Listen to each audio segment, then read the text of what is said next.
Hello, GSD. This is Shannon Steer again, and I'm here with again one of my favorite people across the country, Miss Kathy Helbig. And Kathy, we're going to just have a great conversation today because you've been a rock star in this business for a very long time, and I would love just to talk about a lot of different things that you guys have been doing and some of your trends and what's going on. So tell us a little bit about yourself, Kathy. Sure. Thanks for having me today, Shan. I've missed talking to you. It's been a while. So I have been in the business for 24 years, so almost a quarter century in here. Yes, I was 12 when I started. No, not really. But yeah, so I started out kind of a single agent, built one of the first teams in the St. Louis area, really before teams were a thing. I'm so antiquated. The internet wasn't part of real estate back then. So, we had the DOS and the floppy disk and all that good thing. So I jumped into internet marketing very early, grew a team very early, just kind of did everything I probably could have done wrong. I probably did it, but, got up every day, survived, and just kept building from there. After that, we became the highest selling team in the Missouri region. I was with Remax organization at the time. Later opened up the Keller Williams franchise, had that for 9 years. After that, sold that back, went and did an independent thing, and just recently joined my independent with the XP Realty. So I have had the gamut of experience in real estate and always continue to be usually in about the top 10 of the highest selling realtors, somewhere between usually 4 and 10 most of the time.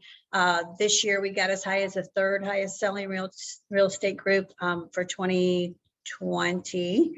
And right now I think we're hitting about number 4.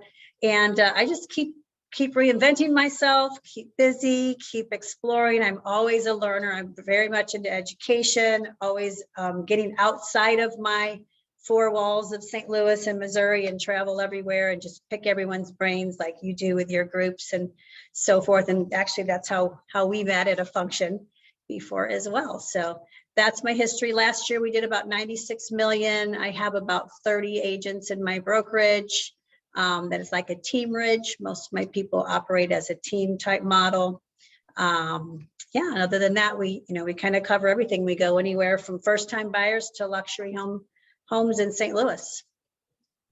So I want to start with your blog because when I first met you, you had a blog called Shackadoo.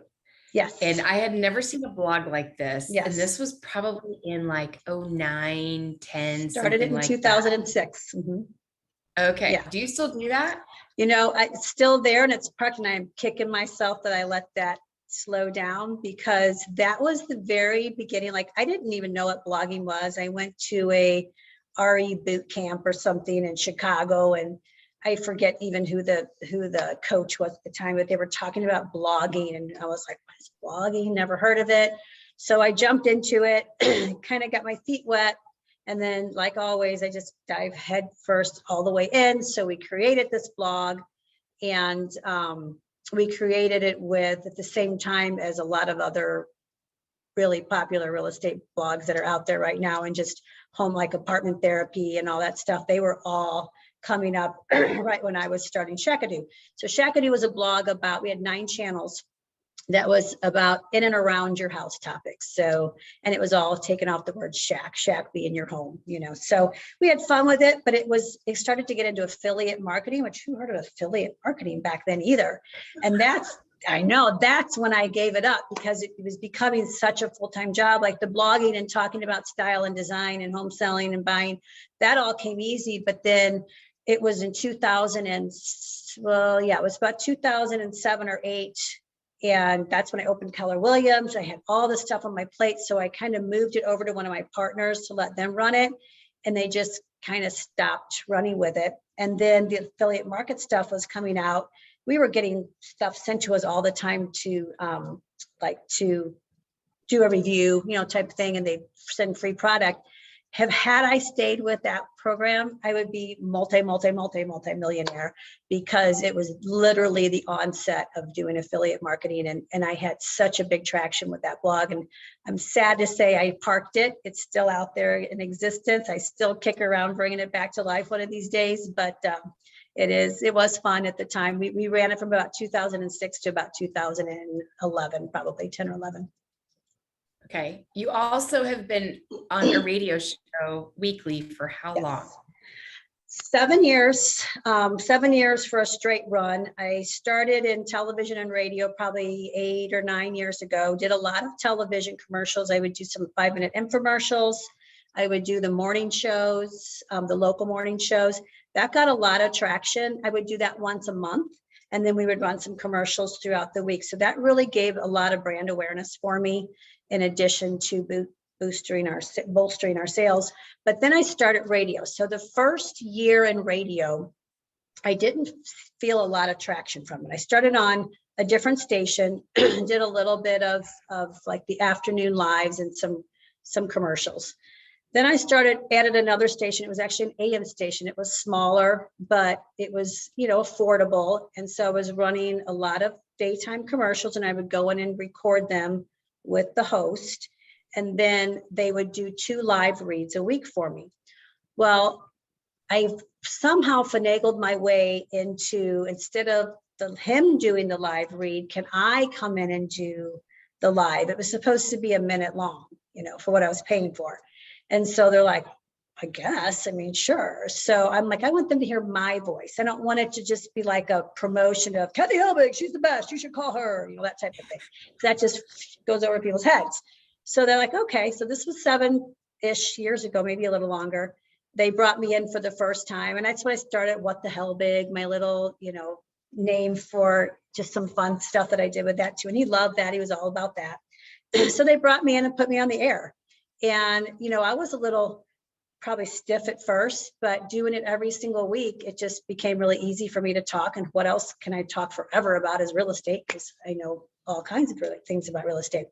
So it turned into a really popular segment on the show. And now I'm more like a personality on that radio show with their lead host. So I would get up every Thursday morning and drive to the station, because they used to live stream it. So I would get dressed up, 6 something in the morning, drive in, do their morning drive. I'd be there for 10 or 15 minutes, do my spot, and then leave. And then we would take that and repurpose it and send it out into anywhere, our email campaigns, post it on YouTube, put it on social media. And it was actually the replays of everything that got us the most attention. So you can repurpose all of those radio content. Then I noticed that day that I would record that is when I got the most attention with real estate, with radio ads. So I kind of broke it down to, the reason why, the difference is, it was that Kathy Helbig, she's the best 30-second spot versus educational talk about real estate. And people loved the educational talk about real estate. So then I went back and I revamped all my commercials, and we made the commercials sound like just a little 30 or 1 minute factoid about real estate, and everybody started responding. After a year, I started getting a lot of our business came from the radio show, and then a lot of brand recognition as well. So I really haven't been able to pull that plug after all this time, because it's a continual source of referrals and business for us. So I've done it on multiple radio shows. I've been on 3 this week. Now they're calling me to be radio guests because they hear my constant, promotion, and I'm able to talk well and, handle a conversation on the fly. That's the scariest part about being live, is if they ask you something, you're like, I don't know, So once you get past that and you realize how to kind of skirt some of those things that you don't really know or you don't want to talk about, then it's a piece of cake to do. So now they're calling you. So that means that radio time is free for you. Correct. Yeah, that's deadly. So here's what I heard that Kathy's doing that a lot of people don't do. You stick with something for a long time. Mm-hmm. You actually run with it, work it, systematize it, really do everything possible, right? Before you just go, oh, I tried it, it didn't work. Yep. And repurpose it. Yeah. So I know you're a master marketer on social media, because I watch you on social media, because we've been friends for so long. Mm-hmm. And I love the What the Helbig on mm-hmm. your Instagram, because mm-hmm. I just giggle all the time. Yeah. Right? Like, what is What the Helbig doing today? Oh my gosh, Kathy, what are you doing? My life is What the Helbig. I love it.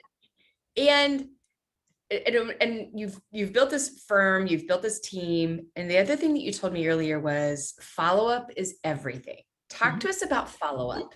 Yeah.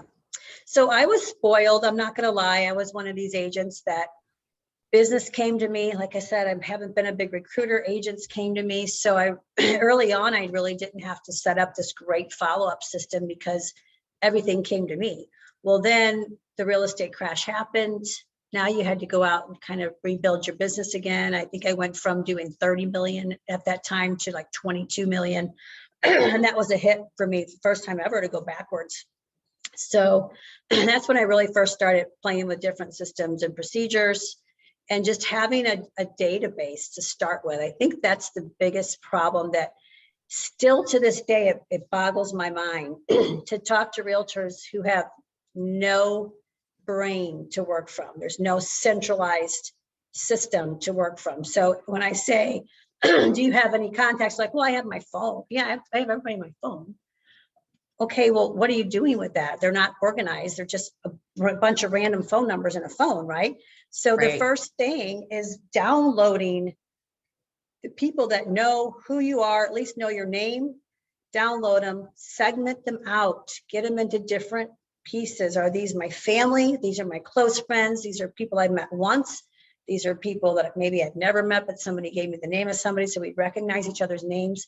Really taking the time to do that, because then you can do your follow-up more effectively by tailoring it to your audience so it doesn't seem like spam to people. And the number one thing that I have my first agents do when they first come in is take your darn phone. There is an app called Covey, C-O-V-V-E. Yeah, let me drink while you write that down. What's that again? C-O-V-V-E. It's an app, and it will download all of your contacts out of your phone. And then in 5 minutes, it turns it into an Excel spreadsheet and emails it to you. It's amazing. No way. Yes. So first thing you can do is download that and do that.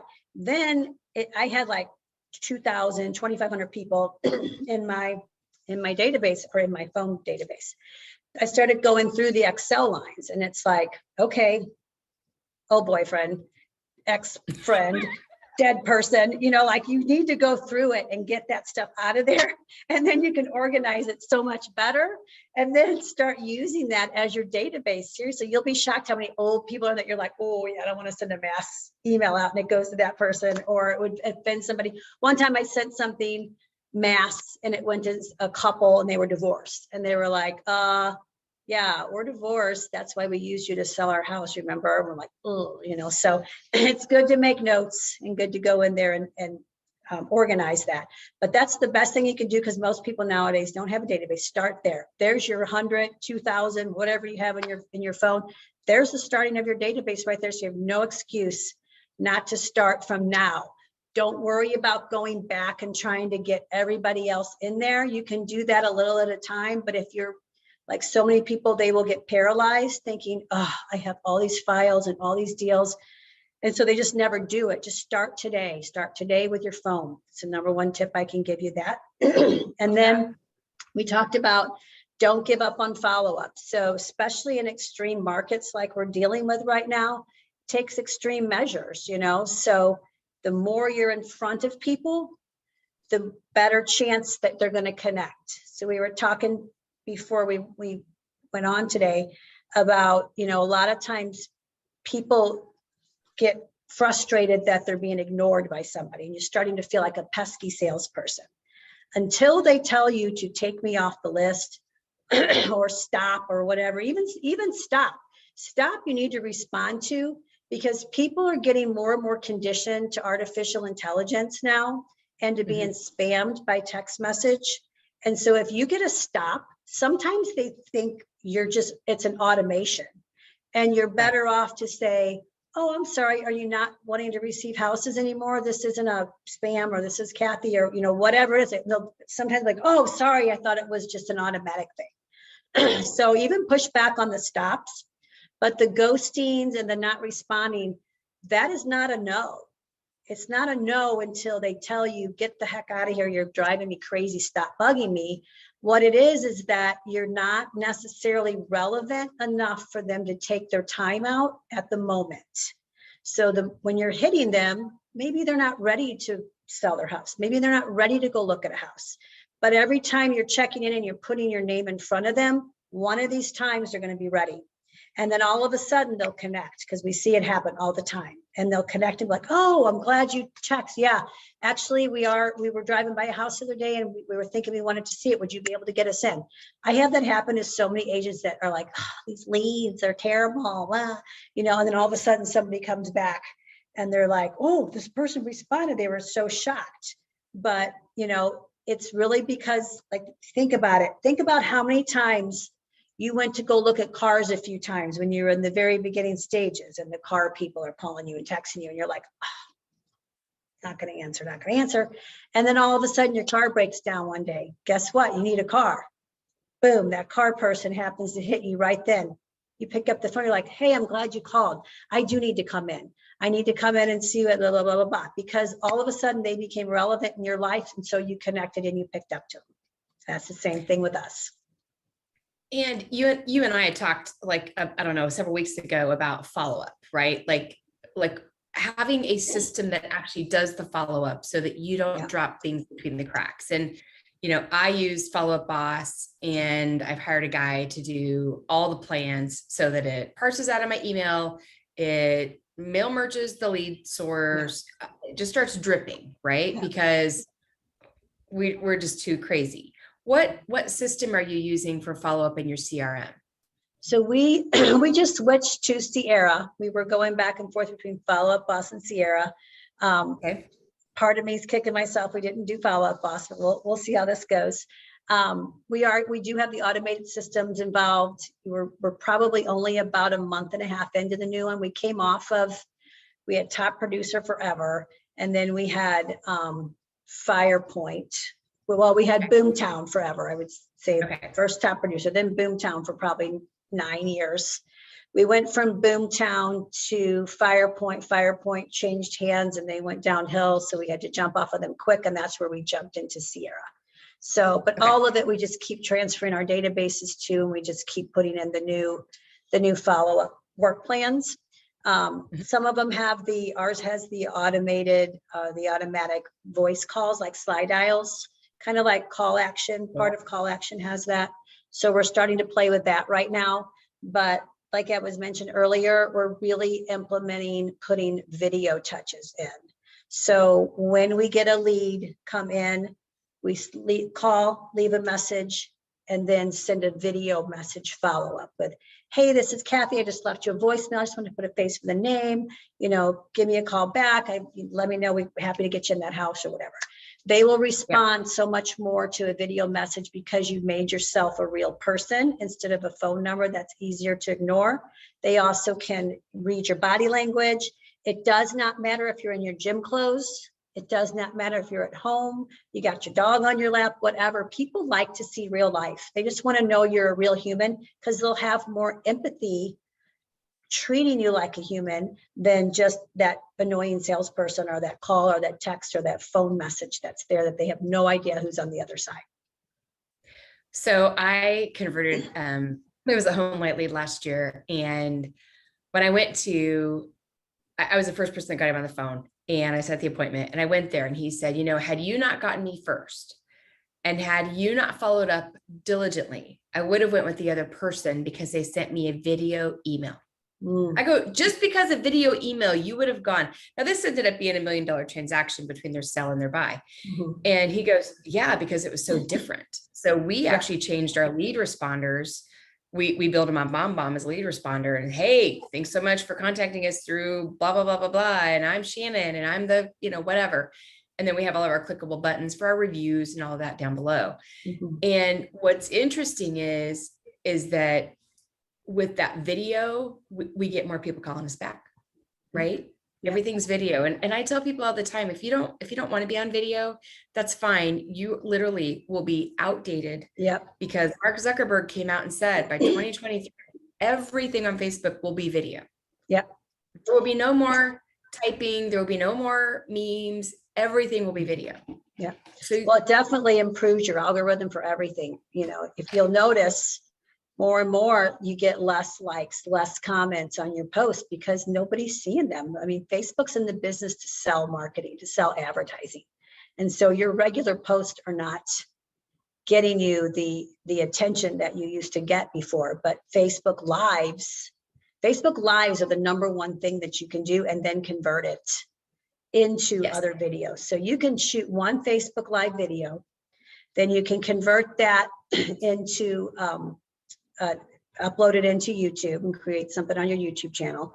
Then you take the embedded link from the Facebook Live because you want to drive more people to your Facebook Live. Because when people hit your Facebook Live, it goes out to more than your audience. Your regular post only goes to your audience.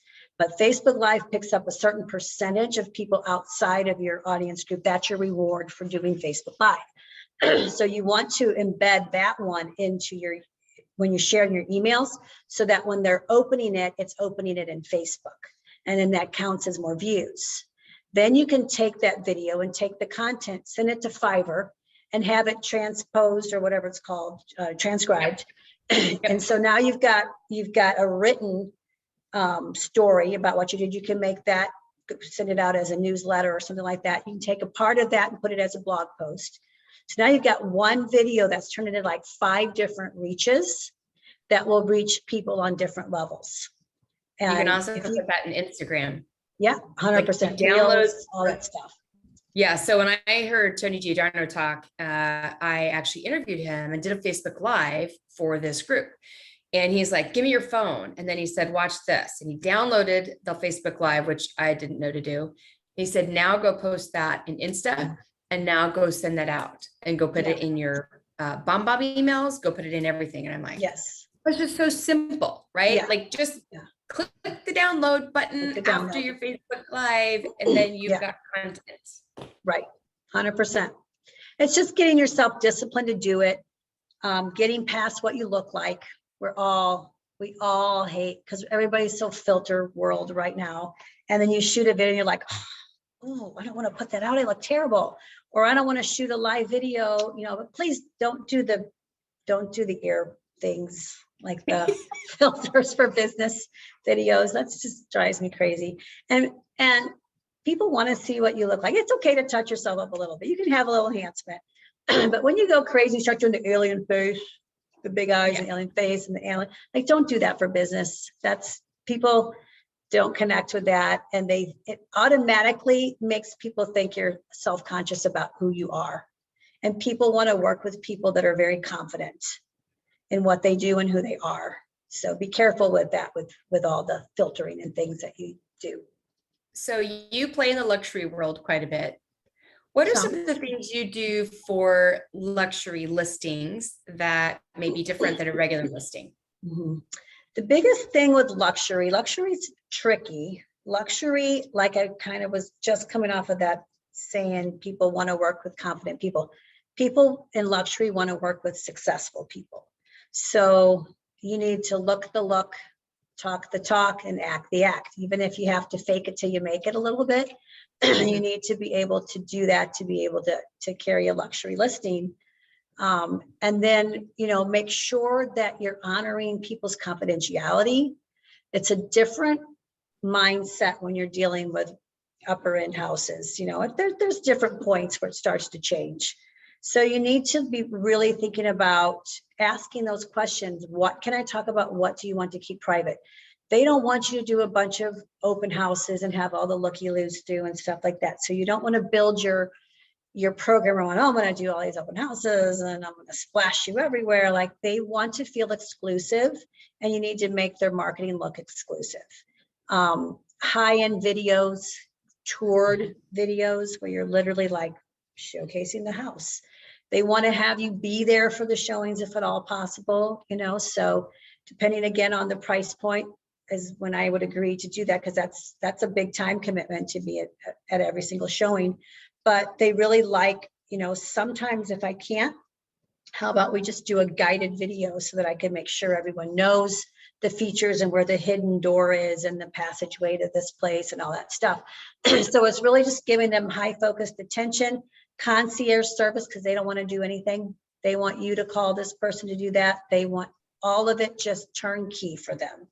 And they don't want to be bothered with the silly marketing that regular agents do. So high-end video, lifestyle videos, really, really popular with luxury. You got to check your MLS rules though. I found something down deep in our MLS rules that said you couldn't have people in your videos. And I was like, what? I don't know that they're making us adhere to it, because I've done some lifestyle videos where I literally have people sitting in the family room, enjoying the theater room, like just really making it like a production. And that video was super popular when I ran that. So just those are the top tips for us. And, you know, style, car, if you have to go rent a car to go pull up in a nice car, like do what you got to do. You're not lying. You're just putting on an impression when you get there, because first impressions are everything with luxury people. So if you are leading a team, and you do lead a team, what are some things that you would give advice on to keep, you know, a team together, keep them in the same lane, going in the same direction? What do you do to lead, Kathy, that has set you apart? Because you've had a team for a long time. You've been very successful for a long time. What keeps people with you? I think mostly people, you know, people come and go. There's some people that come and go. I understand it's about a 35% attrition rate when you have a team. So I would say, you know, a typical team person lasts about 3 to 7 years. I've got some that are with me for 10 plus years. I've had some that left after a few years as well. And really, it's just about meeting them where they're at. Can I provide what they need? Am I there for their questions? Can they trust me? And am I providing them opportunity that is getting them, instead of worrying about the team splits of a team, are we closing more deals because of having our team support?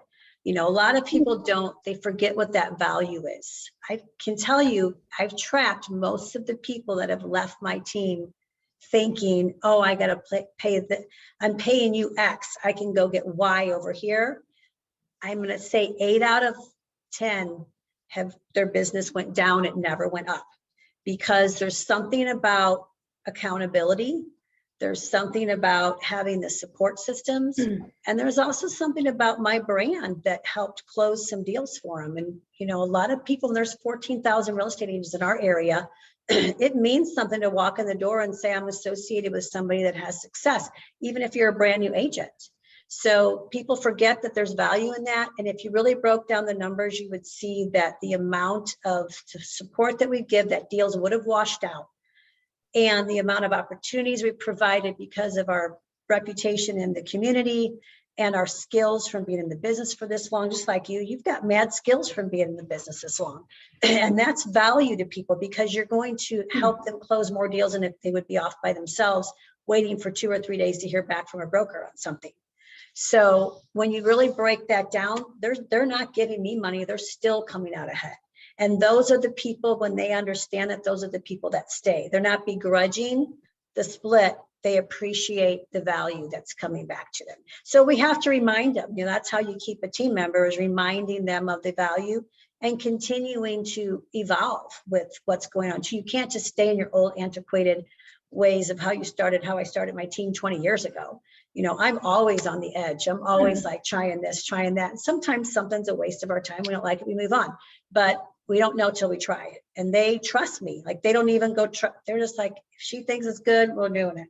You know, and then I still battle with people getting to do video. Like, that's my big drive for the last several years, is getting more and more people to adopt the idea of doing video. But most of the time, the team members just trust me, and they do the things that we're instructing them to do, and they let me hold them accountable without it being a judgmental thing. It's because I'm trying to help you that I'm holding you accountable, not because I'm downing you because you didn't do something. So a couple things I just heard. Number one, you're all about helping people get what they want. Right? That's one of the true definitions of leadership, by the way. Number two, and I have this conversation a lot, right? Like, why would I ever join a team? I go, well, if only I could take a microchip out of my brain and implant it into yours, Yeah. And as brand new, I would tell you, you'll be fine. However, Yeah. it's taken, because I'm just starting my 24th year too.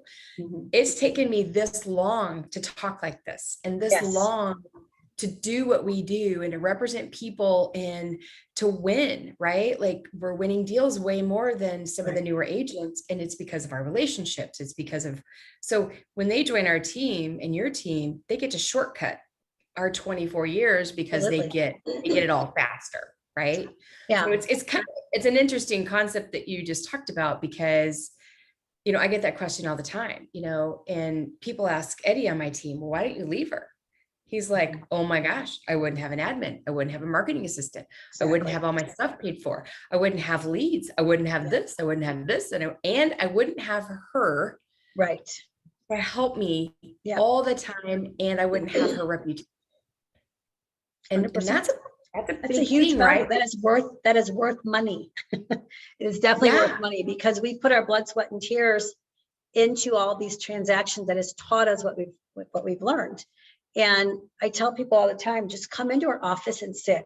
Even if you've got nothing going on, like do your follow-up from here, because you will from osmosis learn Yes. every single day from when the people hang up the phone, like, blah, blah, blah, blah, blah, this agent did this, blah, blah, blah, blah. And you're like, what? I'm like, just from like, what happened? You're learning from everybody else's transactions. That's the beauty of a team right there. You're learning from all of the business that's going on around you. Because if you think about how real estate works, we're all little individual soldiers, we're independent contractors, especially now, everybody's working from home, nobody's around other people. So you're only learning on each one of your deals. So if you do 6 deals a year, 8 deals a year, that's your capacity of what you learned on whatever happened on those deals.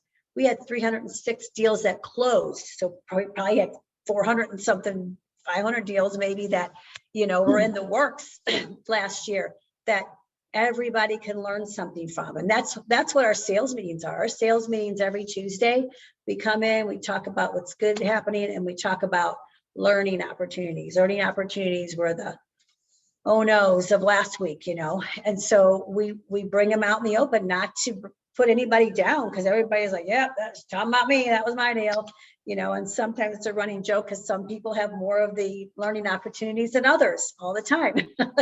But they love it. They love to sit there and hear the horror stories and then how we overcame them. And there's so much value in those 1-hour meetings that we have every week. That's what keeps people coming back in. It's not fluff. We just sit down and powwow in a circle and talk about what were the 18 messages that I got on Wednesday from different agents about this or that. You know, that's even how we learned how to craft better offers. When we have this amount of listings coming in, not only am I teaching them things, but we're seeing other offers come in that had some creative things on them. So yeah, we're sharing that with the whole team. You're not going to see that when you carry 3 listings a year. You know, you're just not.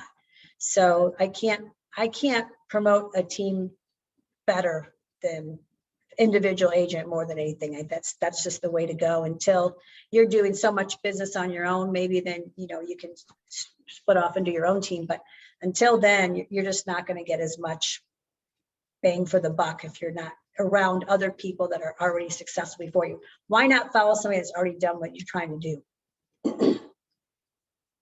Well, and you and I started at a time. Did you start in 96 or 97? 7. Yeah, me too.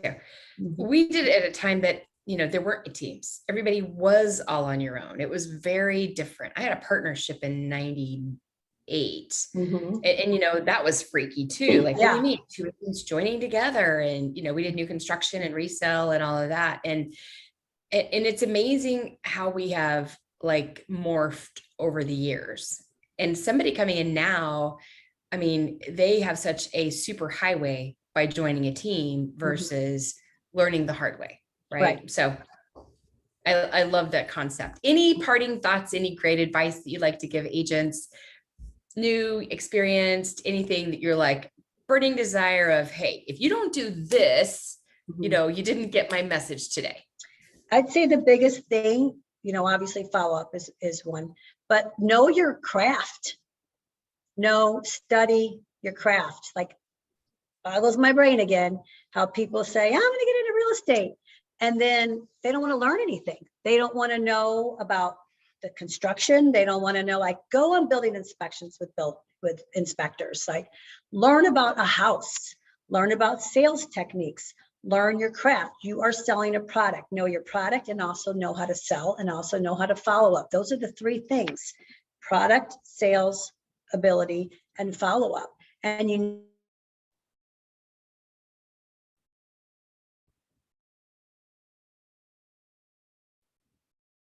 You just froze up on me. Are you there? All right, I think Kathy just froze on us. All right, guys, thanks so much. We really appreciate Kathy being here today. She's one of my favorites, and we've been friends for a long time. I hope you got some great tips. Study that, master that. Hola, there we are. There you are. You froze up for a little bit. Yeah, no, Yeah, I love that. And, Um, and then the other, I would say the fourth thing is managing conflict with expectations and all the stuff that's in Setting our world right now, expectations. right? You got to put your counselor hat on and wear it all the 100%. time. Yeah. Yes, figure out very how quick. to get people unstuck. That's the thing, is people, negotiations will fail. People will stop moving forward when they feel stuck, when they don't have a solution. So you need to figure out how to be the solution for people. Yeah. Well, I want to thank you. I can't wait to see the comments down below, questions that you may have for Kathy. And thank you again. It was so good catching up to you. And we will talk to you guys soon. Have a great day, GSD. Awesome. Thanks for having me. Okay.